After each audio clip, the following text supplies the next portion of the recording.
Hi, I'm Shamadarshi and you are watching Country Information.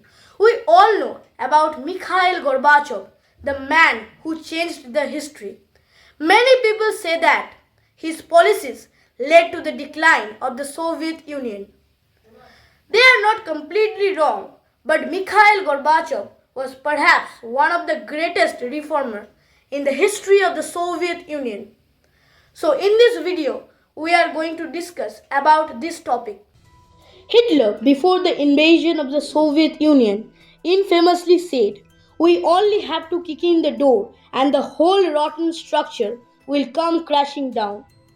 Now, some of you may mock at this quote and say that Hitler got defeated by the Soviets, so his own country was a rotten structure. But this quote was indeed true. What do you want to call a country which was the second largest economy but whose GDP per capita was only 43% of the GDP per capita of its rival country? A country in which 12% of the population was below poverty line. Their economic growth was 0.9%. A country in which people can't have the right to criticize their leaders. If they did, then they will be sent to gulags. Human right was a joke in this country. I will definitely call this country a rotten structure. See this poster. It is written in Russian, but I will translate it. Now you can clearly read what is written here. After knowing the condition of the country, can you trust this poster? Is it really free, glorious land or a land of propaganda? But there was one leader who tried to reform the system. He tried to repair the rotten structure. Though he knew many things, but the basic thing that he didn't know was that a rotten structure cannot be repaired. If you try to repair it, it will break apart.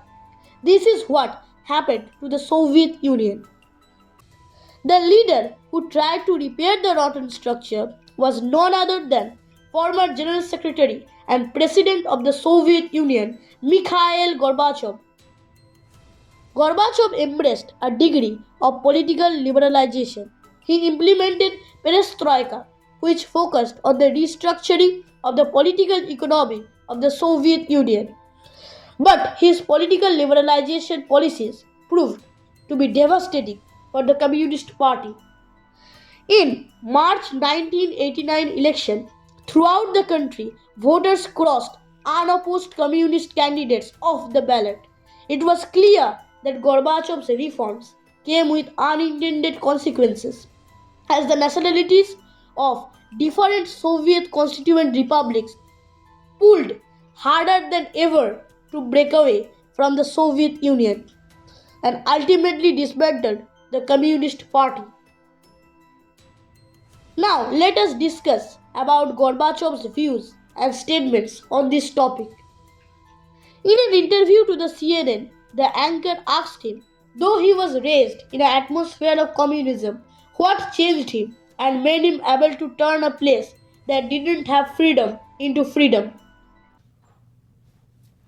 Жизнь нас изменила. Well, life changed us. Ведь попытки реформировать страну, Efforts, attempts to reform the country, to reform our society, were made several times after Stalin's death, because what we inherited after Stalin, a totalitarian regime, repressions, the domination of one party, of one ideology, the suppression of freedom, that did not give our society, our country, enough fresh air, and therefore the country was suffocating and it needed second wind.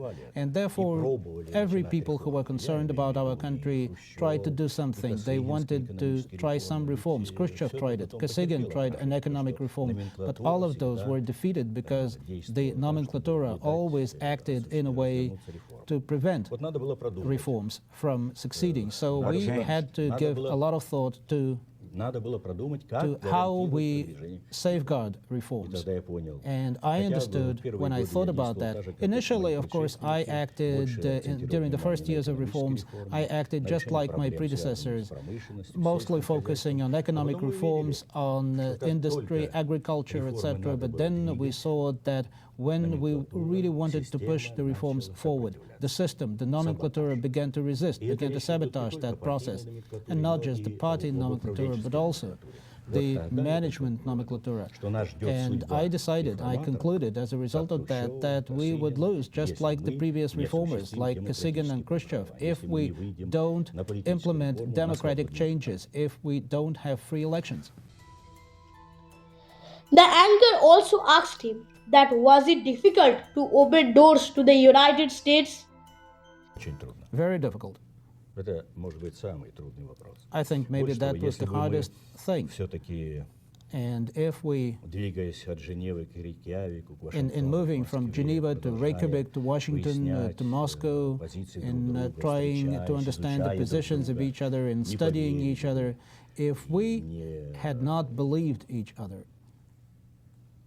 я думаю, then I think if we had not established human rapport, then we wouldn't have been able, I think, to develop real cooperation, real work together. It was hard. When President Reagan and I first began to talk, we were together, just like you and I today, at a small table, and President Reagan began to accuse me, human rights violations. He said, you have no democracy. He said, you need to make these changes in foreign policies and these changes, etc., etc.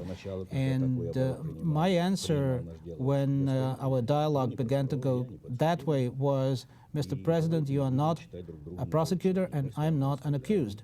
Let us not lecture each other. We represent big countries. Let us speak as equals. I think that then we will be able to find keys to any problem.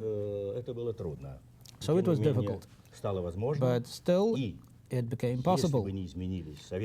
Without changes in Soviet-American relations, nothing would have changed in the world. Another question was asked that if Gorbachev had known that his political reforms or perestroika would lead to the disintegration of the Soviet Union, would he still do it? Нет, я не думаю, что No, I don't think that this was our plan, and it was not fatalistically inevitable. I think that it could have been avoided. The collapse of the breakup of the Soviet Union could have been avoided. I believe it was one of my big mistakes that I was not able to explain my policies, to conduct the kind of policies, more vigorous policies that would have made it impossible for the coup plotters in 1991 to have that coup that made it impossible to sign the new Union Treaty. We had the treaty, we had even the scenario of how we will be signing the treaty, where we will be sitting and how we would be signing the treaty. And that treaty would have opened, I think, a very fruitful chapter in a new federation, in a new country. It would have been a real federation rather than the unitary state that we used to have, a totalitarian state. That's all for today. Thanks for watching.